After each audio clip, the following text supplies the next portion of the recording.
VAT তৈরির জায়গা ঘিরতে বাধা দেওয়াকে কেন্দ্র করে শিরিশখালীতে ভ্যাটের জায়গা ঘিরতে আসা নাটনা গ্রাম পঞ্চায়েতের কর্মী ও শিরিশখালী গ্রামবাসীদের বচসা শুরু হয়। এরপরে গ্রামবাসীরা অভিযোগ করেন কাজ করতে আসা কর্মীরা তাদের মহিলাদের আগে মেরেছে এবং কাজ করতে আসা পঞ্চায়েত কর্মীরা বলেন তাদের গায়ে আগে হাত তোলা হয়েছে। এরপরেই দুই পক্ষের মধ্যে অভিযোগ পাল্টা অভিযোগে ঝামেলা বেড়ে যায়।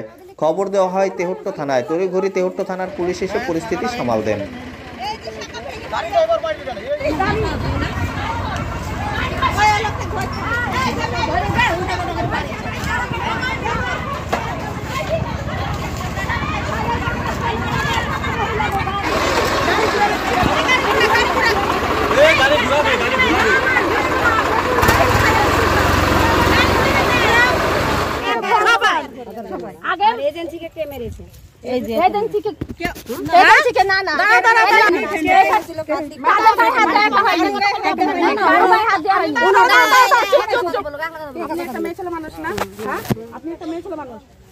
আপনাকে আমাদের অভিযোগ জানিয়েছি, আপনি আমাদের সুরক্ষা রক্ষা অবস্থা তাই না বেরোচ্ছে।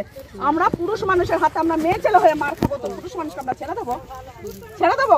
আপনি আমাদের জিজ্ঞেস করছেন আমাদের এজেন্সি কে মেরেছে, আমাদের গাড়ি কে মেরেছে, তাহলে আমাদের মারলে আপনার কোনো যায় আসে না? খারাপটা কি শুনেছো? গন্ধ আসবে, তাই আমরা বাথরুম কিসের গন্ধ আসবে? এই নোংরা ফেলার গন্ধ, নোংরার মধ্যে নোংরা ফেলাই দিলে না এটা হবে না। আমরা এই গ্রামে আপনি তো এখানে বাড়ি দিয়ে খালাস হয়ে যাবেন, হবে না। আপনি তো বাড়ি দিয়ে খালাস, আপনি যদি জবাব দিতেই আসেন তাহলে জবাব দিয়ে দিতেন। আমরা জবাব নেই, আমার কোন আন্দোলন নেই না। গল্পে সেই গন্ধটা আমরাই পাবো, আমরাই কিনা। আর দুনিয়ার রাজ্য নোংরা এক জায়গায় করবে, গন্ধ বেরোবে।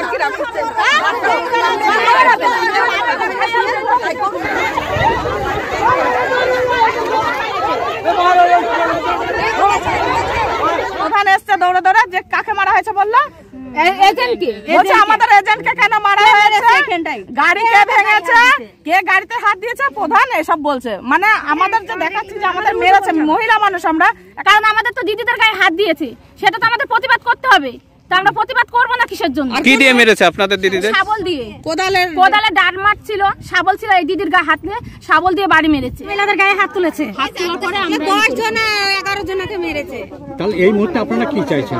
আমরা এই মুহূর্তে আগেও যা চেয়েছি এখনো তাই চাইছি, যে অন্য গ্রামের নোংরা আমরা এখানে নেব না, আমরা এখানে ডাস্টবিন বানাতে দেব না। সে ঠিক আছে, ওনারা করবে সেটা ঠিক আছে, কিন্তু আমার কথা হলো ওনারা যদি এটা করবেনি তাহলে আমাদের কেন এখানে বসার? আমরা বাড়িঘর যত করেছি, একটা বাড়িঘর করতে হাতের পাতে 2-4 আনা যা থাকে সবকিছু আমরা যা সঞ্চয় ছিল আমরা এর মধ্যে দিয়ে দিয়েছি, তাহলে আমরা কি করে এখানে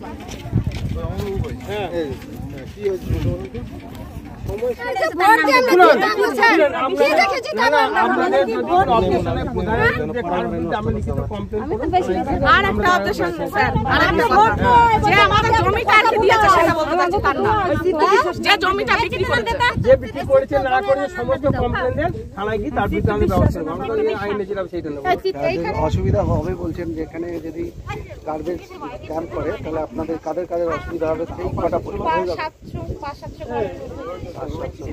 আপনারা বিডিও সাহেবের সাথে কথা বলেছেন? কথা কালকে আমরা ভিডিও কাছে জমা দিয়েছি, জমা দিয়েছি, আইসিআর কাছে দিয়েছি, ডিএলআর অফিসে দিয়েছি, আচ্ছা ভিডিও কাছে দিয়েছি, এসডিওর কাছে দিয়েছি। তাদের সাথে কথা বলেছেন? তাদের কি বক্তব্য? তারা বলছে আমরা ইনভেস্টিগেশনে যাবো, তারপরে কথা, তারপরে কাজ, তার আগে সেই অর্ডার না আসার আগেই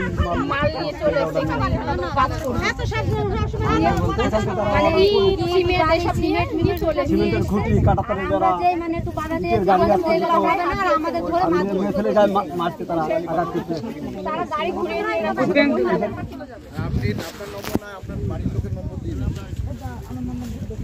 ঠিক আছে, গিয়ে যেখানে যেখানে আপনারা দিয়েছেন সেখানে কথা বলবেন। আপনি এই নাম্বারে ফোন